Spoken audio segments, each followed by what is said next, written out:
वृद्धाश्रम जैसा दोगे वैसा ही पाओगे। एक बार एक बूढ़ी माँ को उसके बेटे ने एक वृद्धाश्रम में ले जाकर छोड़ा। इस माँ का ये वही इकलौता बेटा था जिसके लिए इस माँ ने जीवन भर संघर्ष किया।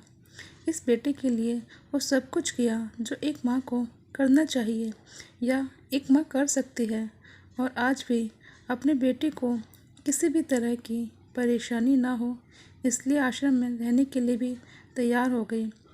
वृद्ध आश्रम में रह रही माँ हमेशा अपने बेटे को याद करती, मगर बेटा केवल साल में एक बार ही उसको मिलने जाता या फिर फ़ोन पर ही बात कर लेता।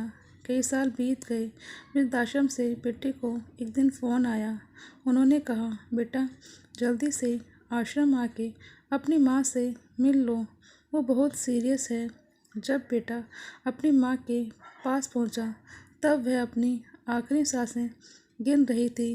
बेटे ने अपनी माँ से उसकी आखिरी इच्छा पूछते हुए कहा, माँ मैं तुम्हारे लिए क्या कर सकता हूँ, बताओ माँ।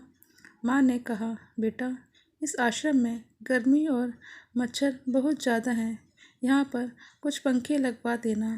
फ्रिज ना होने की वजह से यहाँ पर हम बूढ़ों को कई बार खाली पेट ही सोना पड़ता है, क्योंकि किसी ने दिया हुआ खाना खराब होने से नहीं बचा पाते। तो इस आश्रम के लिए एक दो फ्रिज भी खरीद देना।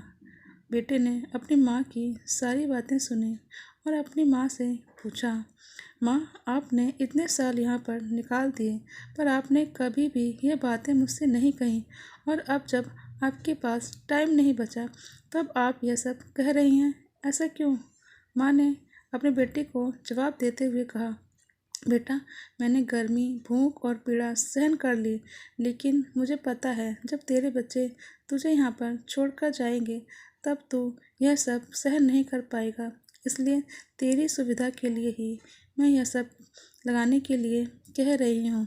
दोस्तों, माँ की ये आखिरी लाइनें किसी भी बेटा या बेटी की आंखें खोलने के लिए सक्षम है। इतिहास हमेशा अपने आप को दोहराता है। अगर आप चाहते हैं कि आपके साथ अच्छा व्यवहार हो तो आपको भी दूसरों के साथ वैसा ही व्यवहार करना चाहिए। दोस्तों, आपको हमारी यह कहानी कैसी लगी कमेंट्स बॉक्स में कमेंट्स करके ज़रूर बताएं। धन्यवाद।